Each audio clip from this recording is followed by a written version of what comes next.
오늘 함께 읽으실 말씀은 창세기 30장 1절에서 13절까지의 말씀입니다.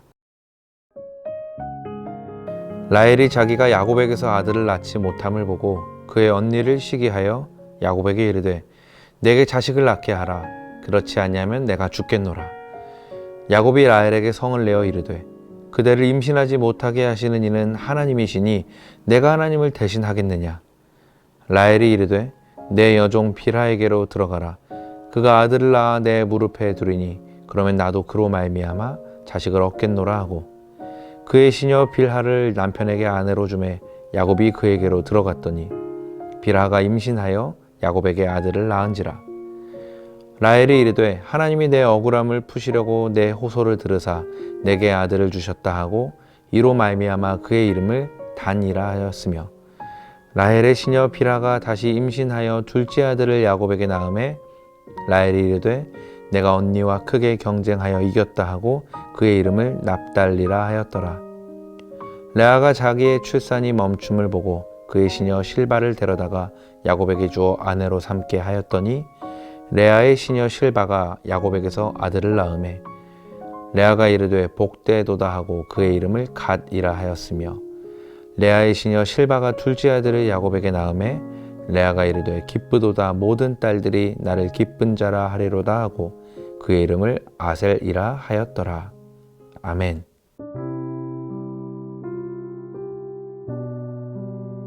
정상에서 만납시다 라는 책으로 유명한 성공학자 지그 지글러가 쓴 책 중에 하나님의 방법이 여전히 최선의 방법입니다 라는 책이 있습니다. 이 책은 실제 미국에서 신앙을 삶의 모든 영역에 적용함으로써 성공한 여러 크리스천들의 이야기를 담고 있는데요. 그들이 말하는 결론이 바로 이것이었습니다. 하나님의 방법이 여전히 최선의 방법입니다. 그러니까 세상 한복판에서 하나님의 방법으로 살아간다는 거, 물론 어렵지만 쉽지 않지만 그럼에도 불구하고 우리는 하나님의 방법대로 살아가는 삶을 포기하지 않아야 할 줄로 믿습니다. 하지만 오늘 본문에는요, 안타깝게도 하나님의 방법이 아닌 인간적인 방법으로 자신 앞에 놓인 상황을 해결하려 했던 사람들의 이야기가 나오는데요. 바로 야곱의 두 아내인 레아와 라헬이 서로 경쟁하듯이 자녀를 낳는 이야기입니다. 말씀을 보면 두 아내 중 남편의 사랑을 받지 못했던 레아는 자식을 낳는데 오히려 남편의 지극한 사랑을 받았던 라헬은 자식을 낳지 못합니다. 그래서 라헬은 상당히 자존심이 상해 있었고 또 언니인 레아를 시기하고 질투하는 마음이 점점 커져서 그 안에 악한 감정과 분노가 가득해져 버리고 말았습니다. 그래서 결국 라헬은 자녀를 낳기 위해서 어떤 방법을 쓰죠? 야곱에게 자신의 여종인 빌하와 동침할 것을 요구합니다. 그러니까 당시 고대 근동사회에서는 그 여주인이 임신하지 못할 경우에 그를 모시고 있던 시녀가 대신 남자 주인과 동침을 하고 자녀를 낳아서 여주인에게 돌리는 관습이 있었거든요. 그러니까 쉽게 말하면 당시에는 다들 그렇게 했다는 겁니다. 하지만 중요한 것은 뭡니까? 아무리 다들 그렇게 했다 하더라도 이것은 분명히 하나님의 방법이 아니라는 것이죠. 여러분, 첩은요, 우리가 잘 알듯이 결혼을 통하지 않고 비정상적인 방법으로 부부관계를 유지하는 여자를 말합니다. 그러니까 지금 야곱은 아내도 이미 2명인데 거기다 라헬이 자기 여종을 첩으로 주고 뒤에 보면 이에 질세라 첫째 부인인 레아도 또 자기 여종을 남편에게 첩으로 주거든요. 그러니까 지금 야곱은 아내만 4명이 돼버린 겁니다. 자, 이렇게 여러 명의 여인과 동시에 결혼하는 거, 그래서 그 안에서 자식을 많이 낳는 거, 이게 과연 하나님의 방법일까요? 이걸 가지고서 하나님께서 원하시는 방법이라고 할 수 있을까요? 아니죠. 하나님은 분명히 한 남자에게 한 여자를 아내로 주셨다는 것을 우리는 창세기 맨 처음에 등장하는 아담과 하와의 장면을 통해서 잘 알고 있습니다. 그런데 사실 야곱도 이 자녀의 출산이라는 것은 결국 하나님의 뜻대로 이루어지는 것이다. 인간의 방법으로 그렇게 애를 쓴다고 해서 되는 것이 아니다 라는 것을 분명히 알고 있었을 겁니다. 그래서 오늘 본문 말씀 2절에서도 야곱은 이렇게 말하죠. 당신을 임신하지 못하게 하시는 이는 하나님이신데 내가 하나님을 대신하겠소? 하지만 야곱은 어떻게 보면 사랑하는 아내 라헬을 측은하게 여기고 가엾게 여기는 마음이 하나님을 향한 신앙보다 더 컸던 겁니다. 뭐 이런 거죠.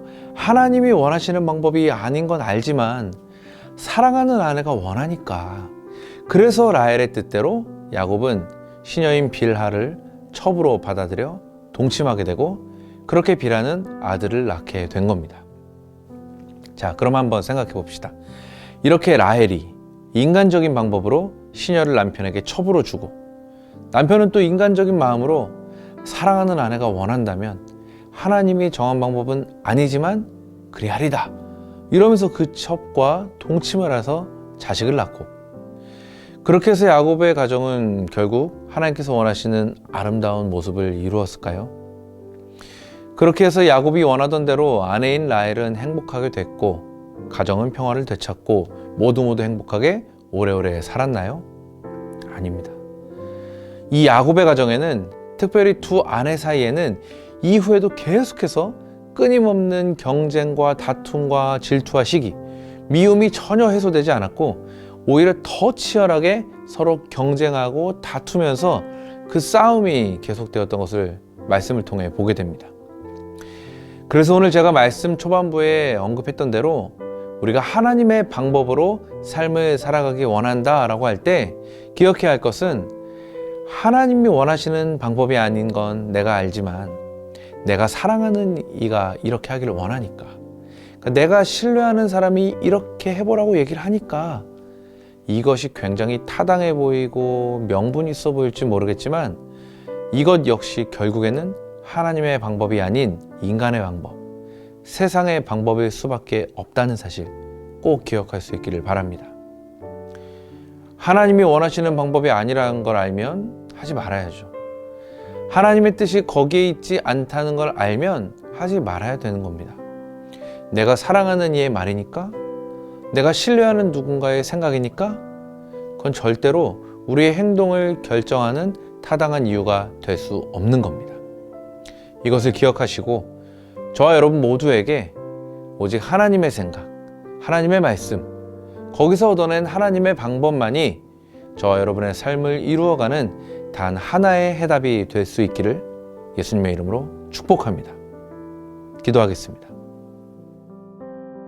여전히 우리 삶에 선하게 일하시는 하나님 아버지, 우리가 때로는 세상의 방법, 내가 생각하기에 옳은 방법으로 삶을 살아가지만 결국에는 여전히 하나님의 방법이 최선의 방법임을 다시 한번 깨닫습니다. 내 뜻과 내 생각, 내 방법과 내 계획대로 살아가는 삶이 아닌 하나님의 뜻과 하나님의 생각, 하나님의 방법과 하나님의 계획대로 살아갈 때 내 삶에 넘치도록 부어주실 하나님의 은혜와 평강을 신뢰하오니 주님께서 나의 삶을 붙들어 주옵소서. 감사드리며 변함없이 내 삶의 주인 되시는 예수의 이름으로 기도합니다. 아멘.